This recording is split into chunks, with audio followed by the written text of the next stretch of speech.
Good morning నా YouTube family అందరికీ. First time సేమియా ఉప్మా అయితే చేస్తున్నాను.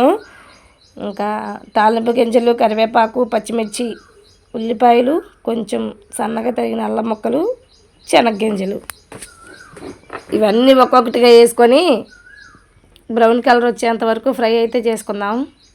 ఫస్ట్ టైం చేస్తున్నాను ఫ్రెండ్స్. ఎలా వచ్చిందో మీరే చూడండి. సేమియా ఉప్మా తినడం కూడా ఫస్ట్, చేయడం కూడా ఫస్ట్ అనమాట. మీరు ఎప్పుడైనా చేసుకుని ఉంటే కామెంట్ బాక్స్లో తప్పకుండా కామెంట్ చేయండి. నేనైతే ఇలా చేసా, మంచిగానే వచ్చింది. ఇదిగోండి మొత్తం ఫ్రై చేసుకున్న తర్వాత ఇప్పుడు గ్లాసు సేమియాలు అయితే గ్లాసున్నర వాటర్ అనమాట. నేను ఒక గ్లాస్ సేమియాలు తీసుకున్నా. ఇదిగో గ్లాసున్నర వాటర్ పోసేసా, కొంచెం గల్లు ఉప్పు వేసాను అనమాట. ఇంకా మొత్తం ఒకసారి కలిపేసేసి మూత పెట్టేసుకుంటే ఇంకా మంచిగా మరగాలన్నమాట. తెరులుతూ ఉంటుంది కదా, అదిగో అట్లా తెల్లేటప్పుడు సేమియా అయితే వేసేసుకోవాలి.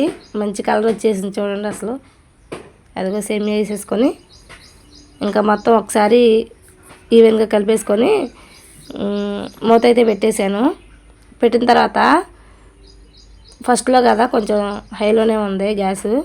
ఒకసారి మొత్తం తిప్పేసుకొని ఉప్పు చాలిందో లేదో చూసుకొని, ఉప్పు చాలకపోతే ఇప్పుడైతే వేసుకోవాలా. వేసుకున్న తర్వాత గ్యాస్ కొంచెం సిమ్లో పెట్టేసుకొని ఇంకా మూత పెట్టేసుకుంటే ఇప్పుడు మనం అన్నం ఎట్లా అత్తేసరి పెడితే మిగిలిద్ది అట్లా మొత్తం ఉప్మా అంతా మిగిలి రెడీ అయిపోయింది అనమాట. ఇదిగోండి ఉప్మా అయితే రెడీ అయిపోయింది. కొంచెం చల్లారితే మంచిగా టేస్ట్గా పొడిపొల్లాడుతూ ఉంటుంది. మరీ పొడిపొల్లాడితే బాగోదు ఉప్మా, అందుకే కొంచెం నేను అలా చేసుకున్నాను అనమాట. సేమియా ఉప్మా ఈజ్ రెడీ. సూపర్ అంటే సూపర్ వచ్చింది.